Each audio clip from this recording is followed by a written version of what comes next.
여러분 안녕하세요. 생강남 ETF입니다. 주변을 살펴보면 장기 투자를 하는 데 있어서 굉장히 좋아 보이는 ETF들이 참 많이 보이는데요.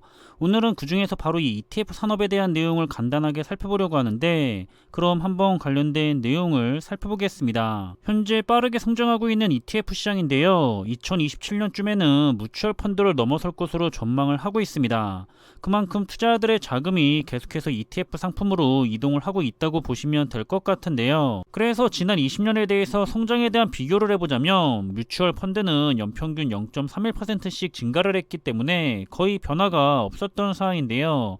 반면에 ETF는 20년 전에는 80개였는데 작년까지 2690개로 크게 늘어나면서 연평균 19%가 넘도록 시장이 커지고 있었습니다.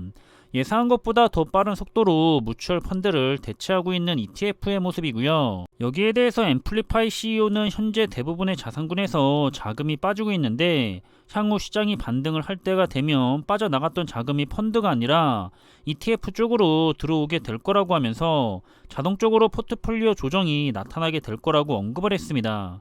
그리고 아직까지는 펀드가 강세를 보이고 있는 연금 시장에서도 ETF가 펀드를 대체하게 될 거라고 덧붙였고요. 따라서 향후 ETF 시장에 대한 전망으로는 인구 구조 변화가 ETF 시장에 상당히 큰 영향을 미칠 거라고 하면서 새로 등장하는 MZ 세대와 고령화된 계층에 맞는 그런 ETF가 나올 수밖에 없다고 합니다.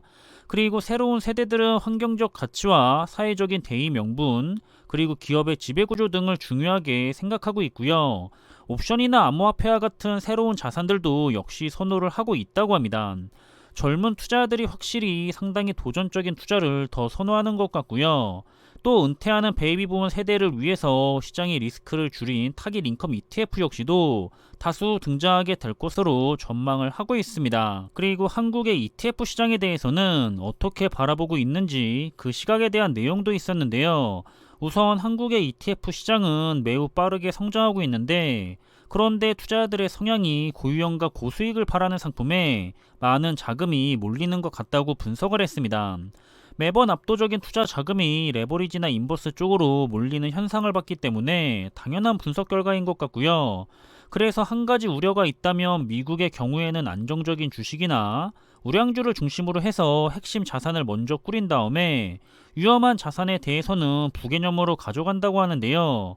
이렇게 투자를 해야 정석이라고 생각을 하는데, 사실 고유형 상품에 너무 몰빵식으로 투자하는 경향이 확실히 아직 한국에는 많이 나타나는 것 같습니다. 아무튼 이렇게 앞으로도 고성장이 전망이 되는 미국의 ETF 산업에 투자를 하고 있는 국내 ETF는 두 가지가 있는데요. 하나는 키움의 ETF고요. 다른 하나는 삼성 자산운용의 ETF입니다. 둘 다 올해 4월 말과 5월 중순쯤으로 해서 신규로 상장을 했었고요. 차이점이 있다면 키움의 ETF는 상위 20개의 기업을 대상으로 해서 폭넓은 분산 투자를 하고 있지만, 코덱스 ETF는 상위 10개의 기업을 대상으로 해서 집중적인 투자를 하고 있고요. 주요 투자 종목을 보시면 굉장히 유명한 종목들이 많이 있습니다. 세계 1등 자산 운용사인 블랙록을 시작으로 해서 S&P 500 지수를 보유한 S&P 글로벌, 나스닥 지수를 보유한 나스닥, 신용평가사 무디스, 그리고 유명한 MSCI 지수까지 어디 하나 모자람이 없는 좋은 종목들이 상위에 포진해 있는 ETF 종목이고요. 따라서 이 ETF 산업은 과거에도 성과가 좋았지만 미래에도 성과가 좋을 것으로 기대가 되고 있는 그런 산업 분야 중에 하나라고 생각이 됩니다.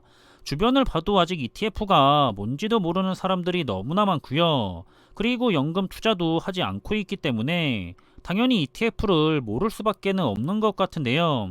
반대로 생각하면 그렇기 때문에 그런 사람들이 점차 관심을 가지고 투자를 시작하게 되면 자연스럽게 ETF 시장으로 흘러 들어오는 자금도 늘어날 수밖에 없기 때문에 미래가 굉장히 밝게 보인다고 생각이 됩니다. 이렇게 우리들 주변에는 잘 살펴본다면 장기 투자하기에 훌륭한 종목들이 많은 것 같은데요.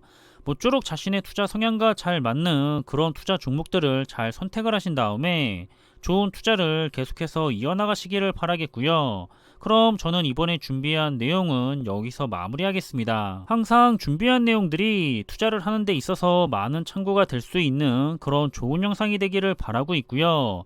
다음에 더 좋은 정보들로 다시 찾아뵙겠습니다. 감사합니다.